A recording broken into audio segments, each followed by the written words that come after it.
All right, it's another episode of Masters of Podcasting. My name is Melissa. I'm Conley. And today we're going to talk about Season 2, Episode 8, Mirror, Mirror. And I guess we should start out generally just talking about how they incorporate sexual dysfunction into the study, especially with Barbara, Betsy Brandt's character. That took a dark turn. I don't think I was expecting it to go quite that dark.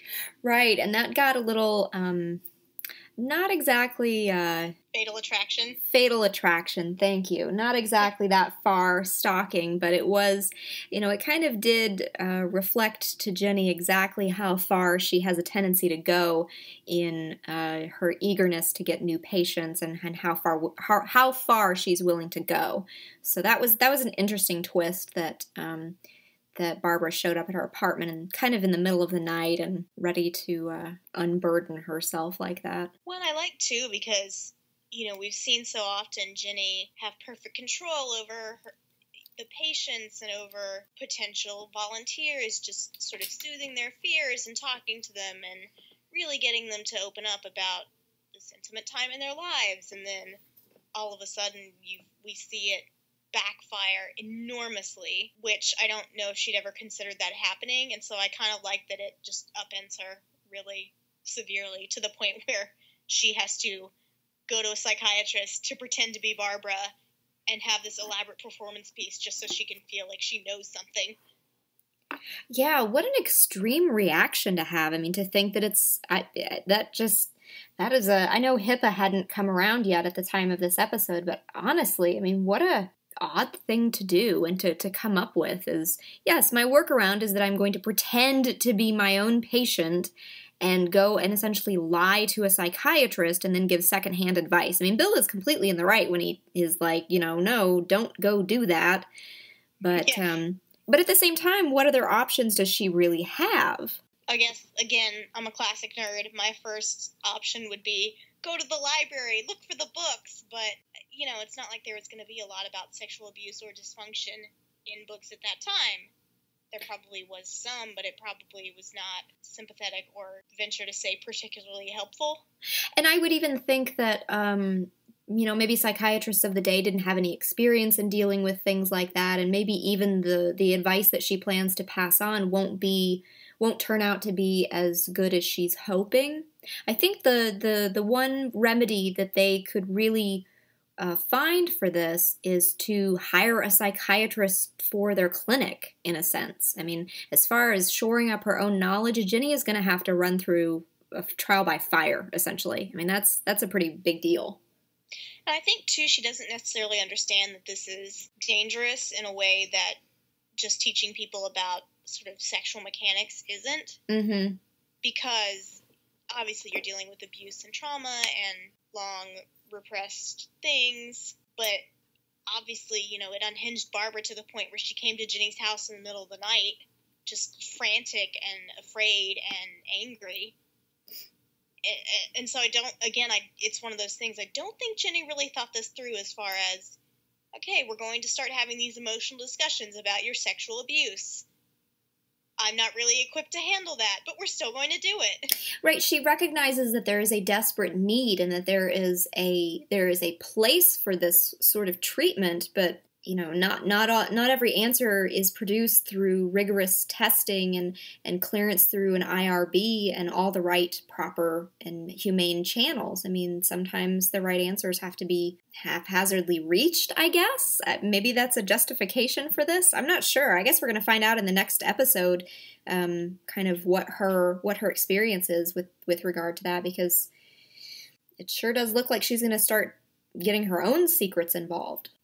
Yeah, I will be curious to see how far that goes, and especially for Jenny, you and I were talking earlier, you mentioned something which I think is a great point, that Jenny has probably never done any self-reflection in the style of sort of psychotherapy where you really dredge up things from the past and you really analyze them and think about the patterns, how they've affected your life to this day. it's the complete antithesis of Ginny as a character. She just likes to hold her head up and move forward and not think about things. And I'm wondering how they're going to treat her reaction, because obviously we've seen some of the preview clips, and it has her seriously questioning how she and Bill are able to, like, basically move forward with their lives, given how what they're doing is harming Libby, in a sense.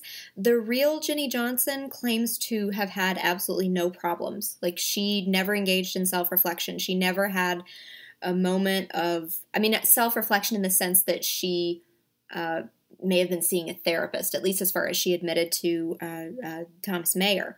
But I guess she was friends with Libby, and she had sex with Libby's husband, and that was the way it was, and apparently she didn't have much of a problem with this.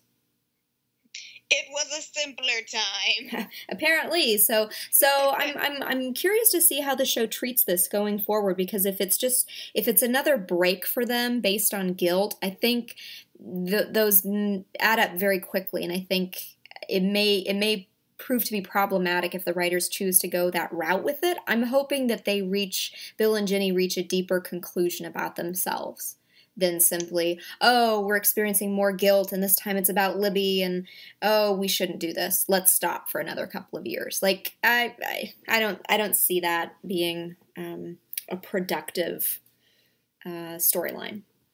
Well, and I don't necessarily see that as a conclusion that could be reached. Obviously, Jenny does have guilt, and Bill, when he decides to have emotions, does have guilt about it. But again, he buries it so deep down that God only knows where that's gone. Yeah. So, and I really think, too, especially considering their relationship only was renewed, like, such a short time ago, even though Bill still kind of holds her at arm's length and really, isn't telling her everything as far as, oh, by the way, I'm cripplingly impotent. Yeah. I do think he would have this willingness not to let her go and not to let it end again, so... Maybe this is a big emotional breakthrough opportunity. Who knows? I hope so. One always hopes so on this show, and then other things happen, so we'll see. And then one is interrupted by Shelley Winters. Or Shelley Declan. What's his name? Shelley Declan. Shelley Winters is on Cheers. Shelley Winters. Ladies and gentlemen, Conley. You're welcome, Internet. Oh, we are on a roll tonight. God. All right. Are we good with Barbara? Do we want to say anything more about her? No, other than, I now realize why they brought in Betsy Brandt to do this. Yeah, it is nice to see that she kind of, and I think it's an interesting, I don't think there was a method to it. I think it just happened this way, but it was kind of interesting to see, like, this big introduction of Betsy Brandt, and then she goes away, and it's kind of like, oh, well, I guess that was it. And then she comes back in a really big and important way, and so she has, sort of the timing of the introduction and real treatment of her character is different. It's a little more, maybe nuanced isn't exactly the word, but it's different.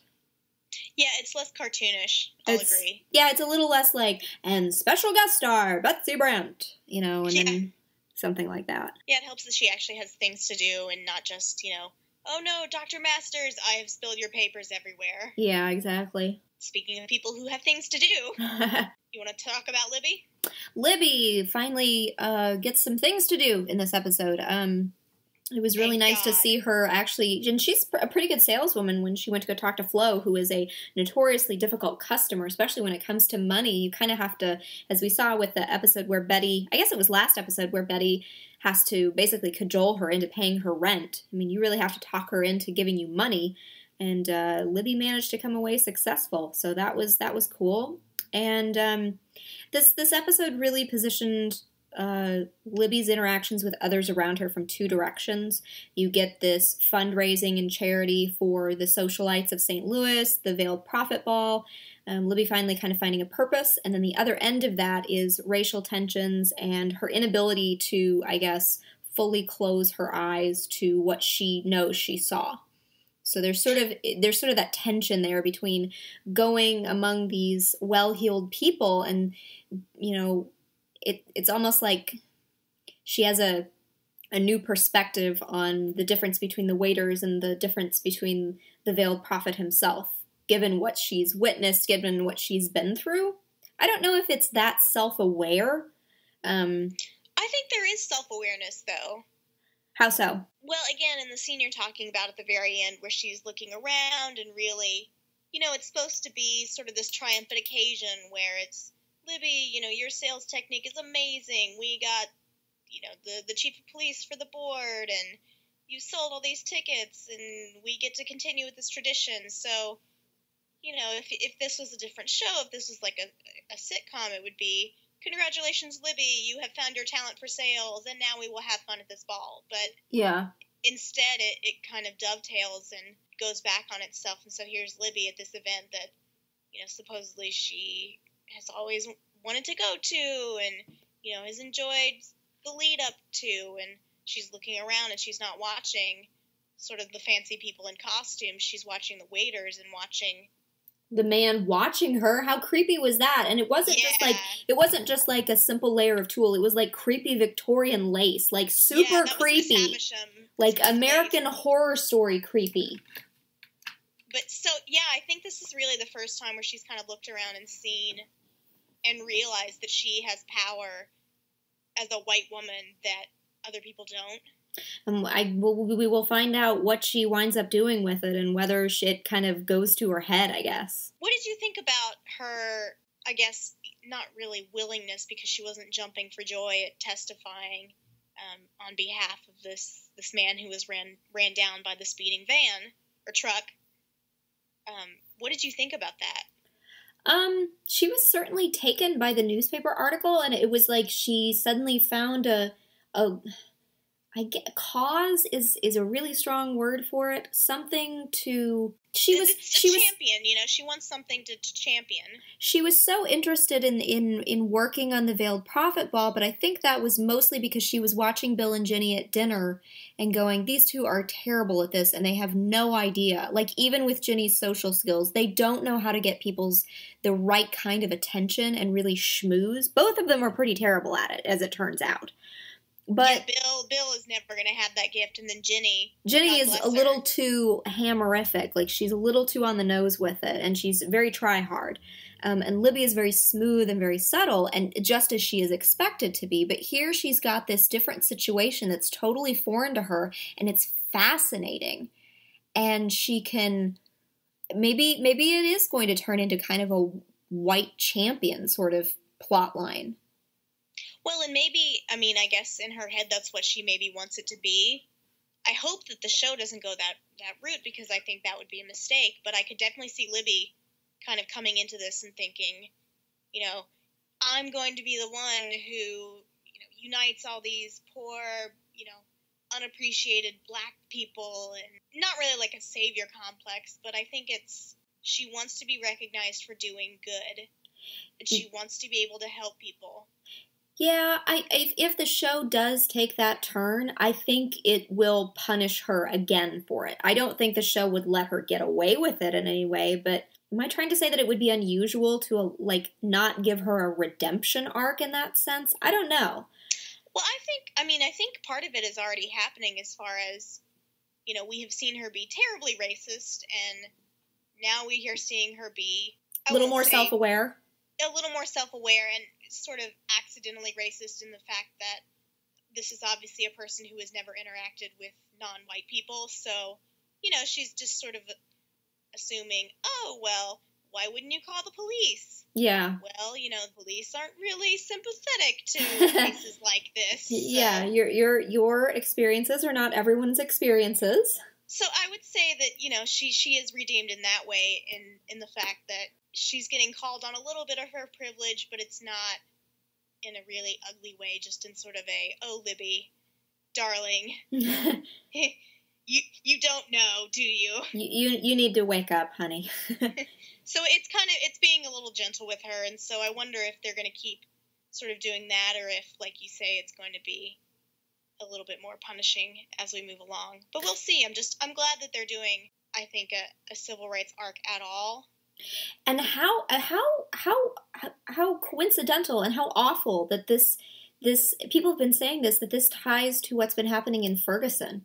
Like, this is so relevant to what's been happening in the news lately. It's suddenly Masters of Sex is known for something other than the most obvious portion of it, which is the titillating aspect, the title, and all the sex that happens. It's the civil rights storyline. It's definitely clear that a lot of us who maybe look back on the 1960s and think, oh, glamour, amazing, we do forget, there were also very important things going on, such as civil rights, which we are seeing, being repeated today in those very states, no less.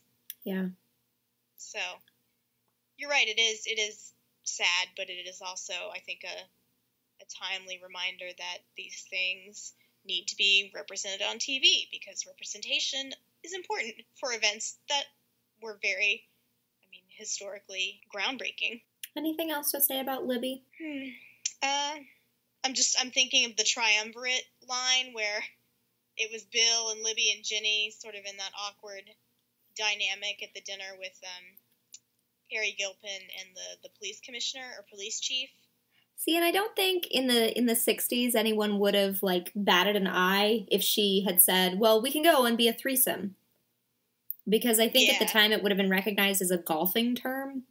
But, of course, to our ears, saying, we'll be a threesome, it has a totally different connotation nowadays. So that was funny that she chose that particular word. Do we want to go ahead and move on to talk about the fraternities? Sure. I was mentioning before we started recording that I felt that Bill and Lester's relationship was more emblematic of a brotherly bond and sort of, not really affection, but just recognition of each other's importance to each other?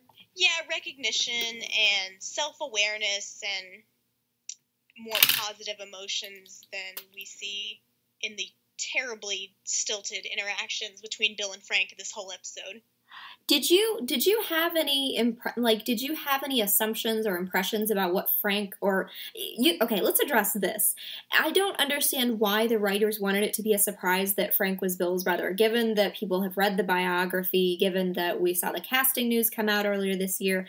I knew as soon as I saw, and you did too, Christian Borle, that he was Bill's brother, so I'm not quite sure why they wanted that to be a big twist. Oh my gosh, Bill Masters has a brother. But that aside, did you have any thoughts about what Frank would be like before he came on the scene? None. I really didn't think about him that much, honestly. And even in the context of this episode, I can't understand why the writers would want him to be a surprise because, it's a nice hook. You've got people speculating, well, who is this mystery man? And, I know you had something to say about that. Oh, man. Okay, so, and God bless you.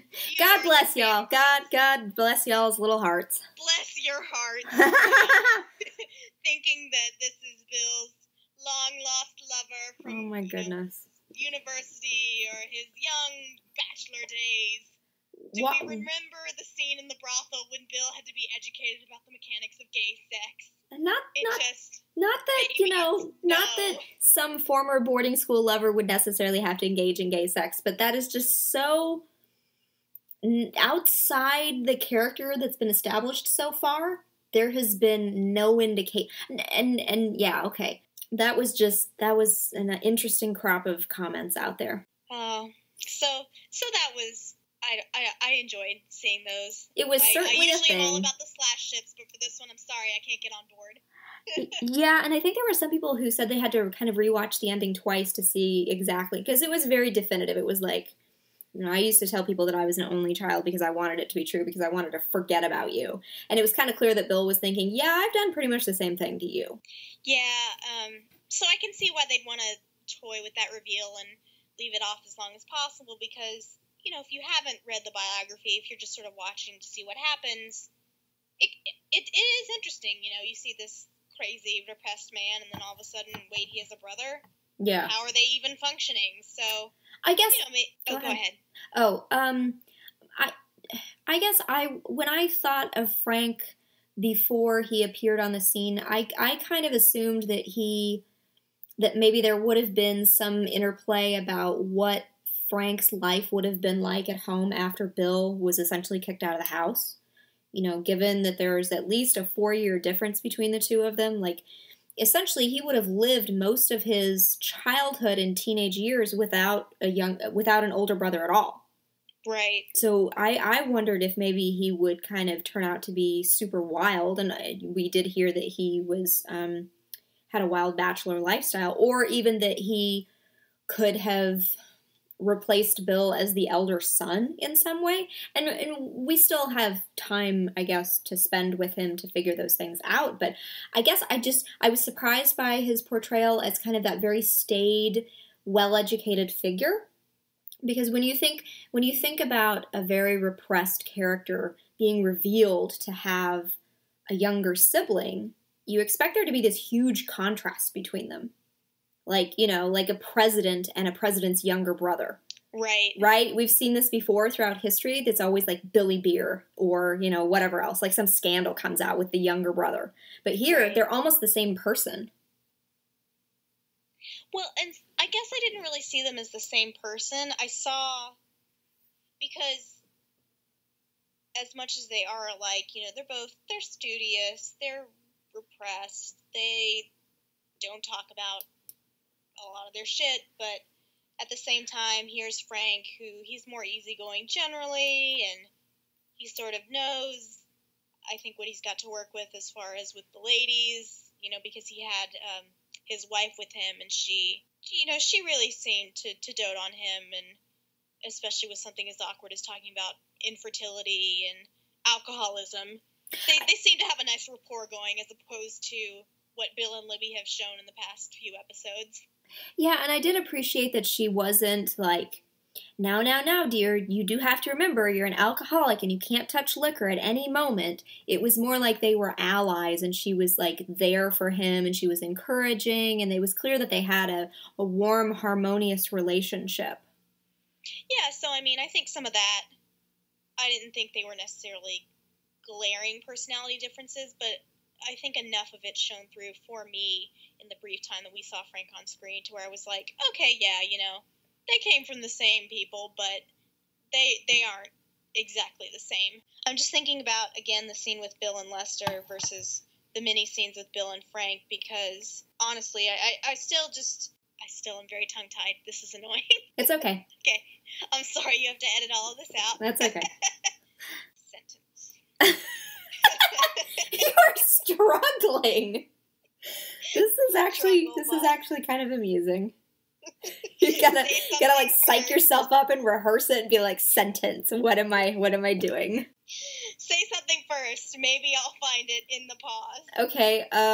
So you were thinking more about kind of the relationship, the establishment between Bill and Lester. I think it was nice the way Bill reached out to Lester and said, "Hey, why don't you come out from behind the camera and show us who you are, and for the sake of posterity, talk about why you're helping us record this, and kind of talk about yourself and what you consider to be important in film." And Lester, just point blank says, well, the study is what's important, and that's my inspiration. And you can see that Bill is kind of surprised and flattered that Lester takes the study so seriously. Yeah, and I absolutely agree. And I think, too, that we get that nice moment between Lester and Bill, who are unknowingly going through the same thing as far as impotence goes, but yeah, they are more alike than maybe we would have imagined, and yet Bill shows this remarkable self-awareness in that he is able to look past his own sea of father issues and see Lester, who just went to his dad's funeral and is nervous and sad about it, and still has a lot of feelings about Jane, and feelings about the study, which are positive. And so I like that Bill just sort of took this moment to, like you said, draw Lester out and to say, hey, let's sit down and have a conversation. It doesn't have to be about all of our feelings and our thoughts, but I'm going to listen to you while you talk, and then I'm going to maybe ask you some questions, and we'll just sit here. It's not anything remarkable, but I think it is a notable effort on Bill's part, and a positive one. I think it is the one clear kindness that he does this episode. Yeah, I agree. Because he's not like outright shitty to anyone this time around. but he is avoiding other people and he's treating other people, especially when he has that conversation with Libby where she says, I'm still trying to figure out who I am and where I fit into this world. And he's like, well, you're with me. You're an accessory to me. It's not like direct shittiness. It's kind of what would have been expected at the time, but he makes an extra effort. He is proactive with Lester in a way that I don't think he is with anyone else. Because even with Ginny, he's avoiding. It's avoidance behavior. He avoids Betty for, he tries to avoid talking about the fact that they owe all these taxes and the fact that he hasn't gone out and put a board together. Yeah, because really the only, I think, positive thing he does in this episode, other than his conversation with Lester, is when he, at the Veil Prophet Ball, he tries to tell Libby something to the effect of, well, you're a good salesman. And it just sort of, she's not listening, she's not really present, and he can't really say it with as much conviction as, he would need to really sell that in a way that would seem good. So, did you have anything else to say about Bill or Frank or... No, I don't think so. Well, let's move on then. Okay. So the next one that we were going to talk about was Bill and Ginny, right? Yes, I think so. So do we think Ginny has guessed at the nature of Bill's, I guess, continuing weirdness and his avoidance, like we said, of having sex with her? I think she's close. I think she's got her suspicions and she has a weird feeling, but she doesn't quite know how to articulate it, or maybe she hasn't made a direct connection. So I think I'm with you on she's close, but I don't think she has a hypothesis and she's waiting for it to be proven true or anything like that. Like, that would be pretty extreme. Yeah, I mean, because essentially she has all the pieces. Like, she knows, obviously, like, she has not been with Bill in a long time, and then she knows Bill and Libby had that very long, possibly continuing dry spell, and then she also knows that Bill has been researching impotence on his own, and adding all of that behavior to his hilarious bit when it's revealed that she kept all the files from the sexually dysfunctional patients. Bill kind of walks in and is like, oh, dysfunction, you say? Let's study impotence because that file is the biggest. We're high volume. What a line. Impotence, Ginny. Yeah. I realize that scene where they're talking with Betty and she talks about the sucker punch is played for laughs, but it really did, like, from his end, that really looked like a punch to the gut for him. Like, well, if this is the kind of thing that, if this is the way that this, condition gets talked about, even in a place like this clinic, then I am never going to reveal this to anyone. Like, he basically had to remove himself from the situation. And not to get all, oh, poor Bill and his manly problems, but they've got a ways to go as far as taking these conditions and their treatments seriously, because there's still kind of that, I guess, lay person's reaction, like, oh, ha, ha, ha, look at the lengths that, you have to go to get past something like this.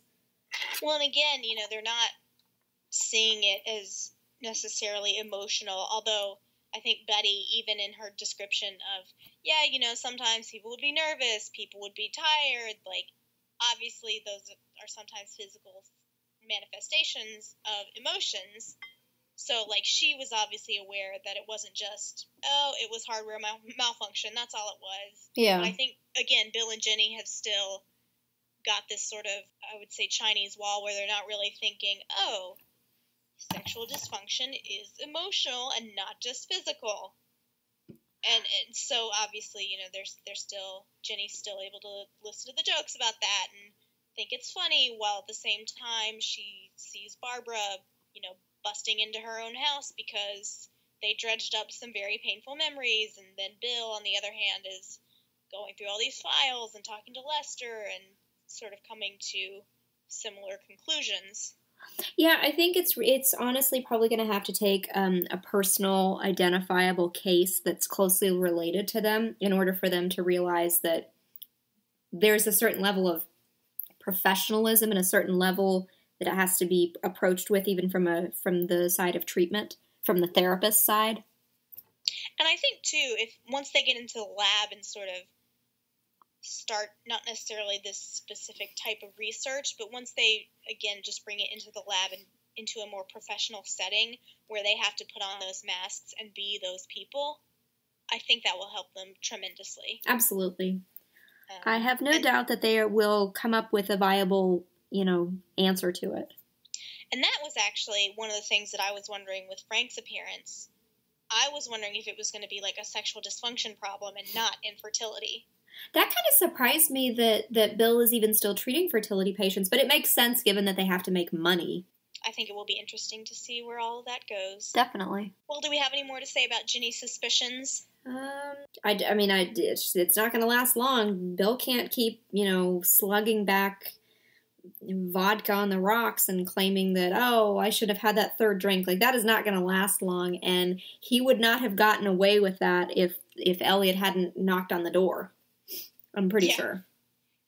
That cracked me up, though. I mean, he was literally chugging from the glass and then being like, oh no, drank too much. Whoops. It's gonna happen. Didn't mean to do that. Like, come on, dude. So that was some nice physical comedy there. Yeah. Flo and her terrific impersonation of the spokesman. I was just about ready to say that. That was a really good little bit. Yeah, Finally made me like. She's funny, and I think she's got potential as a character. But I think that was one thing that was like, she actually has value as a presence in this episode. Because so far it's been kind of an obvious struggle watching the writers try to come up with reasons to keep Austin and the Calometric gang around. Like it's a little convoluted. Yeah, I almost feel like they would have been better served if, Austin and Flo had disappeared for a few episodes while we had Betty and Jean. It is Jean, right? Yeah. Okay. Who was that guy again? I had a little mental lapse. Sorry, Greg Grunberg. I do think that maybe it would have been better served if they had just let them drop out for a few episodes and then brought them back just like, hey, no introduction. Remember these guys? Yeah. Yeah, a little more interchangeability, trusting the audience. As far as, do we want to talk about, anything going forward in what we've seen as far as what might be in the next few episodes? Honestly, I don't have too terribly much to say about that. I've seen a couple of promotional shots, but I haven't been reading up on my spoilers, so me neither. I'm woefully behind. The most I've seen are the photographs, and I think George is set to come back. I will enjoy that in some capacity, and then people have been saying that Ethan might come back, which would genuinely surprise me. Yeah, I guess I would be surprised, but then I would also be annoyed, so... Yeah, well, remains to be seen, doesn't it? Yes, we'll see. This has been another episode of Masters of Podcasting. As always, if you have any questions, burning topics that you want us to address in the show, you know where to drop us an ask on Tumblr. And thank you for listening. Bye-bye.